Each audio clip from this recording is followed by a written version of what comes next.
Coucou les filles, aujourd'hui je vous retrouve pour une nouvelle vidéo. Donc ça fait très longtemps que j'en ai pas refait, donc je vous explique un petit peu pourquoi. J'ai eu des soucis de santé depuis mi-janvier, donc les vidéos j'ai pas pu en faire puisqu'il fallait que je me repose et que j'ai été opérée donc le 25 mars, donc ça fait 2 semaines aujourd'hui. Donc j'ai eu le temps de m'en remettre et je reviens pour de nouvelles vidéos comme promis. Je vous avais dit que j'en referais début avril à peu près. Voilà, donc je pensais en refaire plus tôt, mais bon, c'était un petit peu trop tôt. Je suis désolée par avance si vous entendez du bruit. Je sais pas si ça va s'entendre dans la vidéo, mais j'ai mes voisins, je sais pas ce qu'ils font, ils font des travaux, je sais pas. Donc ça fait beaucoup de bruit, j'ai moi-même des fois du mal à m'entendre. Donc si jamais vous y entendez dans la vidéo, c'est pas ici, c'est pas votre ordinateur, c'est pas ma caméra, c'est mes voisins. Donc je reviens pour un tag puisque j'ai trouvé assez sympa, sachant que j'en ai jamais fait, enfin à part les tags des animaux de compagnie, mais j'en ai pas fait sur moi, vous me connaissez pas forcément. Donc j'en ai fait un, donc je vais regarder en bas parce que j'ai toutes mes questions, donc si je regarde en bas c'est pour les questions. Ça m'énerve ce bruit.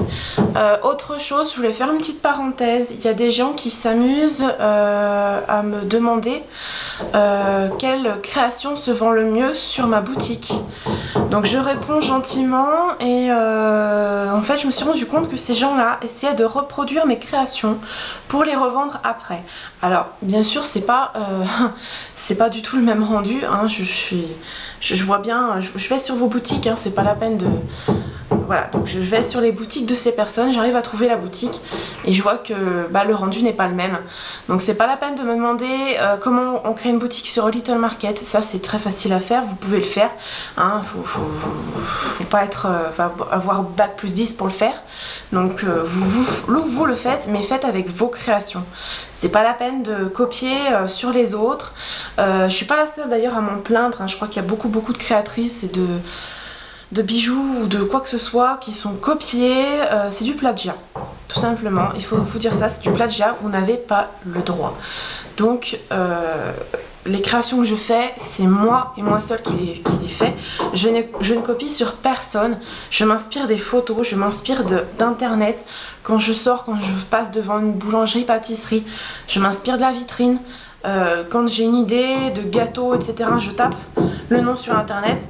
Par exemple, j'avais une idée, j'avais envie de faire une forêt noire. J'ai tapé forêt noire, gâteau forêt noire sur internet et je me suis inspirée de ça pour faire ma forêt noire que vous voyez ici, que je vous ferai d'ailleurs, je sais pas si je vous la ferai en tuto, mais je vous ferai une vidéo sur mes nouvelles créations. Mais moi je ne copie pas sur les autres, déjà parce que enfin moi j'aimerais pas vendre une création que j'ai copiée, ça viendrait pas de moi. Je vais parler un petit peu plus fort parce que je ne sais pas si le bruit s'entend. Donc si vous m'entendez qu'à un moment je parle plus fort, c'est normal. Donc je vais commencer le tag. Donc pour les personnes qui cherchent à me copier, je ne répondrai pas. C'est pas la peine de me dire est-ce que tu veux être ma meilleure amie youtubeuse. Stop. C'est fini, j'ai été gentille et puis là c'est bon. Donc ces personnes-là m'énervent, me saoulent. Surtout qu'en général ce sont plus des gamines de 10-12 ans à peu près. Donc stop, ça s'arrête là. C'est pas la peine de me dire tu peux me dire comment tu fais parce que j'aimerais... En plus ces personnes-là ne se cachent pas que c'est pour revendre sur leur site. C'est immonde. Donc bref, ça s'arrête là, je répondrai plus à ces messages. Donc je commence le tag. Alors, comment tu t'appelles? Alors, ça c'est des questions qu'on m'a posées, donc j'ai tout réécrit. C'est pas un tag spécifique, c'est vraiment quelque chose qu'on m'a demandé. Donc, comment je m'appelle? Alors, je m'appelle Aurélie. Voilà, Aurélie. Ton âge? J'ai 19 ans. Je vais sur mes 20 ans, le 31 décembre j'aurai 20 ans. Je suis née le dernier jour de l'année. Voilà, c'est facile à s'en rappeler. Donc j'ai 19 ans. Il y a un commentaire qui m'a fait rigoler. Une fois on m'a dit oh mais tu parais 35 ans. Moi je parais 35 ans. Je préfère qu'on me dise que j'ai 35 ans plutôt qu'on me dise tu parais 10 ans. Parce que quand je vois des vidéos, il y a beaucoup je dirais pas de gamines, mais de très jeunes filles qui font de la filmo, et le fait qu'on me dise mais toi tu fais plus vieille, ben ça veut dire que je suis plus mûre, que je ne suis pas une petite gamine, donc ça me fait plaisir, mais finalement tant que j'en fais pas 50, ça va. Où habites-tu? Donc j'habite à Lyon, je suis lyonnaise. Voilà. Enfin, je suis un petit peu à côté de Lyon. Je suis, pour celles qui connaissent Lyon, je suis à côté de Vèze, à côté de l'arrondissement le 9e, tout simplement. Donc vraiment très proche. Depuis quand fais-tu de la FIMO? Depuis, c'était quand mon chat s'est fait opérer, donc c'était, enfin la première opération, c'était au mois de mai 2012, donc ça va faire un an, dans un mois ça fera un an, même pas. Je m'y suis mise, en fait je regardais les bijoux gourmands, ce bruit m'énerve. Je regardais les bijoux gourmands sur internet et je suis tombée sur des vidéos de filles qui expliquaient comment les faire. Et elles ont parlé de FIMO. Alors moi ça me disait rien du tout. FIMO c'est quoi? Et j'ai regardé plusieurs vidéos, je suis allée voir plusieurs youtubeuses et c'est là que j'ai découvert un petit peu le monde de la FIMO et ça m'a beaucoup attirée. Donc j'ai commencé par faire des trucs basiques, hein, avec un pain de FIMO, à faire un macaron. Et j'ai vu que ça m'a beaucoup plu parce que je baigne dans les loisirs créatifs depuis toute petite. Hein. Je crois que j'ai fait... j'ai commencé par les Scooby-Doo, les perles, le carton, enfin faire des objets en carton. Redécorer des objets en bois que j'achetais, qu'on trouve toujours en grande surface. Qu'est-ce que j'ai fait d'autre? J'ai fait de la peinture, vous allez même rigoler. Ma tante faisait du tricot et elle m'a initiée au tricot, donc j'aime bien mais j'en fais pas plus que ça. Qu'est-ce que j'ai fait? Enfin j'ai fait énormément de choses en loisirs créatifs. J'adore les loisirs créatifs. Petite parenthèse, parce que je repense quand on me demande où j'habite, je sais qu'il y a une youtubeuse qui fait de la FIMO qui s'appelle Délice FIMO de Lolo, si je me trompe pas. Elle est lyonnaise aussi et elle me demandait où est-ce que je me fournis en FIMO. Alors, je m'adresse à elle, tu sais qu'il va y avoir un magasin. Alors je sais pas d'où tu es précisément sur Lyon, mais il y a un magasin qui va s'ouvrir prochainement, qui est vraiment à côté de chez moi. Alors ça c'est surtout pour les Lyonnais, hein, c'est à Champagne au Mont d'Or, c'est là où j'habite. Donc il y a un magasin, ça s'appelle Créa Party, qui va s'ouvrir. J'ai vu ça, ça m'a super fait plaisir parce que j'attendais un magasin de loisirs créatifs à côté de chez moi. Bon bah c'est pas un Cultura, mais voilà, j'ai hâte de voir, surtout au niveau des prix, parce que ce serait bien qu'ils fassent des pains de FIMO pas trop chers. Voilà, donc quand j'irai faire un tour, je vous ferai une petite vidéo sur ce magasin. Est-ce qu'il y en a d'autres, autres que Lyon? Je ne sais pas. Ça s'appelle Créa Party, party avec un Y à la fin. Donc allez voir sur internet, je ne sais pas. Alors là, on m'a demandé des questions un petit peu bizarres. J'y réponds quand même. On m'a demandé quelles ont été mes formations que j'ai faites depuis ma sortie de collège. Je suis très particulière puisque moi quand je suis sortie du collège, je n'avais que 14 ans. Donc à 14 ans, je me suis orientée dans un lycée professionnel puisque je n'avais pas le niveau pour aller en général et que je ne voulais pas aller en général. Et j'ai bien fait. Donc je suis allée en lycée professionnel, donc je suis allée alors à l'époque c'était le BEP de vente. Aujourd'hui ils ont rassemblé ça, je crois que c'est Sarkozy qui a fait ça, ils ont rassemblé ça en un bac pro vente. Bon, ça fait plus 4 ans mais 3 ans, donc c'est ça qui change. Mais moi je faisais partie cette dernière classe de BEP qui maintenant n'existe plus. Les BEP vente ça n'existe plus. Mais moi j'étais vraiment dans la dernière catégorie. Et donc je suis rentrée dans un lycée professionnel de vente, c'était en septembre 2008. J'ai fait un an et donc ça s'est très bien passé, j'ai adoré. Et en fait c'est à mon stage que ça a basculé, puisque j'avais eu des soucis de santé avant de rentrer en vente. Et le fait de rester debout toute la journée, j'ai pas tenu, j'étais à la limite de faire des malaises en fin de journée, même pas en fin de journée, hein. En début d'après-midi déjà j'en pouvais plus. Donc j'ai laissé tomber la vente et je me suis orientée dans du secrétariat, dans le même lycée, puisqu'il faisait plusieurs filières. Pour celles que ça intéresse, c'est le lycée Camille Claudel à Lyon, donc c'est à la Croix-Rousse. Donc je me suis orientée en secrétariat et là c'était pas possible puisqu'il y avait 30 filles qui étaient, je dirais pas des racailles, mais des filles qui venaient Non, c'est pas des racailles, c'est plutôt des filles qui venaient en cours pour rien faire. Donc ça foutait un bordel pas possible. On était 2-3 filles à se faire harceler, dont moi. Donc c'est pour ça que j'ai quitté l'école en secrétariat. Je crois que j'ai fait 15 jours de secrétariat. Donc je suis sortie le 17 septembre 2009. Voilà, donc à partir du 17 septembre 2009, j'ai fait que des cours par correspondance. Donc vous allez me dire, oh, t'es sortie de l'école, t'avais 15 ans et demi. Oui. Donc on m'a absolument pas embêtée avec ça. Sachant que l'école est obligatoire jusqu'à 16 ans, on m'a absolument pas embêtée. Jamais on m'a dit, mais vous devez être scolarisé. Enfin, à partir du moment où on est inscrit à des cours par correspondance, c'est qu'on est encore scolarisé. Alors, scolarisé d'une certaine façon, mais voilà, donc moi on m'a pas embêté de ce côté-là. Et là, alors là, les formations, ça a été très compliqué puisque j'ai fait prothésiste ongulaire par correspondance. Je ne trouvais pas de stage parce que par correspondance, c'est très difficile de faire les ongles. Vous n'avez aucun prof à côté de vous pour vous expliquer. Et après j'ai fait CAP petite enfance. CAP petite enfance, on m'a dit c'est pas un bon diplôme, faut plutôt aller sur assistante maternelle. Alors j'ai basculé sur assistante maternelle. Après ça ne me plaisait plus vraiment. Je sais pas qu'est-ce qu'il y avait eu. Enfin, il y avait eu, je sais pas, ça ne m'attirait pas vraiment. J'étais pas dans mon milieu et je me dis est-ce que tu dois te faire ça toute ta vie? Je me dis non, je me vois pas. Les enfants qui hurlent comme ça va 5 minutes puis après, non, c'est pas possible. Donc j'ai changé et là je me suis orientée donc, comme vous le savez, dans le maquillage. Donc là c'était aussi par correspondance, moi je suis toujours restée dans la correspondance. Après je me suis orientée chez Perfit, l'école Perfit à Lyon, qui est dans le 2e je crois. Oui, dans le 2e. Catastrophe de chez Catastrophe, je suis restée 2 mois. J'ai l'impression d'y être restée 10 ans tellement c'était long. Et après, ce sera le gros suspense puisque je pensais m'orienter dans du secrétariat médical par correspondance, mais j'ai pas donné suite.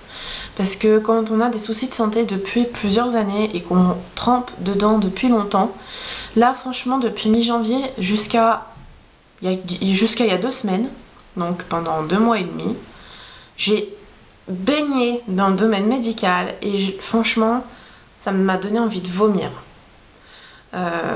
Je dirais qu'aujourd'hui en France, alors ça n'a rien à voir avec ma vidéo, mais aujourd'hui en France en 2013, on est très mal soigné, on est très mal pris en charge. Moi personnellement, j'ai fait 4 chirurgiens avant de trouver le bon qui pourrait m'opérer, qui m'a dit oui il faut opérer. Et heureusement, parce qu'aujourd'hui je serais pas devant la caméra. Mais bon. Voilà, donc c'est pour ça que ça a duré tant de temps. Parce que si je serais tombée tout de suite sur un bon chirurgien, eh bien ça serait fini depuis peut-être mi-février, fin février grand maximum. Nous sommes en avril. Donc bon, petite parenthèse. Mais voilà, donc le secrétariat médical j'ai laissé et aujourd'hui la nouvelle c'est que je reprends mes cours de prothésiste ongulaire que j'avais laissé au tout début. Mais ce ne sera pas par correspondance, ce sera dans une école. Ce sera dans un centre de formation. Alors en fait c'est un centre de formation mais où il y a seulement 5 élèves. Pourquoi? Parce qu'il n'y a qu'un seul prof et que c'est beaucoup plus pratique pour montrer à 5 élèves qu'à 20. Voilà. Donc c'est une école qui s'appelle Ongline, donc ongle apostrophe IN. Ongle avec un E à la fin, je sais pas, enfin bref. Et ça se trouve dans le 5e. Et j'y vais, donc je commence ma formation début juin et je la termine fin juin. Donc ça dure un mois. Alors, faut savoir que cette formation est très chère. Enfin, très chère. C'est pas donné, hein. Je crois que c'est à peu près... moi, la mienne, elle coûte 2800 €. Donc c'est quand même assez élevé, faut un budget. Donc pour celles qui ont ce genre de projet en tête, moi je vous conseille, c'est ce que je vais faire d'ailleurs le 18 avril j'ai rendez-vous, d'aller à la mission locale de votre département qui peuvent vous donner des aides, soit payer votre formation complètement. Donc vous avez le choix entre la mission locale ou alors la mairie. Moi je sais que la mairie de mon village le faisait et m'avait prêté, c'était à l'époque pour Perfit, parce que Perfit c'était mais monstrueusement cher, c'était une banque. Et on m'avait donné je crois un peu plus de 400 euros. Alors c'est pas énorme comparé aux 6-7 000 euros de formation chez Perfit, mais ça aide un petit peu, un petit peu. Bon, bah voilà, après il faut savoir trouver les bons trucs. Voilà, donc moi je rentre début juin, je finis fin juin. Donc après début juillet, je pars en vacances 3 semaines après le début juillet, donc ouais on va dire fin juillet à peu près. Et normalement au mois de septembre, après je passe mon permis, je vais travailler, enfin voilà, ça va vraiment se déboucher. Puisqu'il faut savoir, si vous êtes intéressé par des cours par correspondance, par pitié ne le faites pas. J'ai fait la pire erreur de ma vie, qu'il n'aurait jamais fallu que je fasse. C'est quand on me demande quelle a été tes formations, je pense que c'est plutôt dans un but pour se dire mais elle fait des cours par correspondance, c'est bien, etc. Non, ce n'est pas bien. Les cours par correspondance, ce n'est pas bien. Vous êtes complètement désociabilisé. Vous ne voyez personne. Moi, le matin, je me lève, mes parents sont au travail. Donc après, moi, je suis toute seule. Je mange, je suis toute seule, je suis avec mes chats. Je vis toute seule toute la journée. J'ai des fois pas envie de sortir. Et puis de toute façon, les copines que j'ai, bah, elles travaillent. Elles sont au lycée. Elles sont... Enfin, au lycée, c'est peut-être plus trop l'époque, mais voilà, elles sont dans les études, dans le travail, on n'a pas le temps de se voir. Donc c'est vite vu, moi je suis repliée chez moi, et c'est très dur. Ça fait 3 ans et demi que ça dure, c'est très dur. Donc moi je vous conseille vraiment de ne pas faire ce choix. Si vous avez des problèmes à l'école, que vous voulez pas continuer dans une école, et si vous avez à peu près 16 ans, vous pouvez déjà vous orienter sur une formation comme moi j'ai fait en 1 mois. Mais ne faites pas cette bêtise, je dirais même cette connerie de faire des cours par correspondance. Les employeurs, ils en ont rien à foutre de votre diplôme par correspondance. Ça, c'est vite vu. Ils voient que vous avez appris un métier par correspondance, c'est non. Un employeur, il s'en fiche, ça n'a aucune valeur. Ensuite, quand on comprend pas quelque chose, on peut pas demander. Moi j'ai vu par X fois quand je comprenais pas un exercice, une leçon, bah je sais pas qui demander. Et quand on vous dit mais vous pouvez appeler le centre de formation, oui ça m'est arrivé. Alors je vous cache pas que mes centres de formation ce sont les plus connus, Educatel en l'occurrence. Il y avait Caris Formation pour ce qui est esthétique, donc le maquillage et la prothésie ongulaire. Mais quand j'ai appelé Educatel, alors c'est un disque qui tourne et puis vous payez énormément cher la communication, parce que mon père après a vu, il dit oula, tant de temps, parce que la personne reste avec vous au téléphone pour que vous compreniez, donc ça peut durer des fois un quart d'heure et ça coûte très cher. Donc je l'ai plus jamais refait.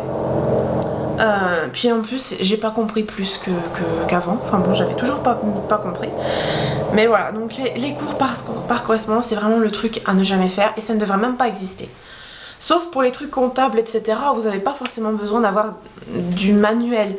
Quand on fait des ongles, on a vraiment besoin d'un geste technique qu'on ne peut pas avoir, dans les bouquins, quoi. C'est pas en regardant un schéma que vous allez apprendre une pose de vernis, etc.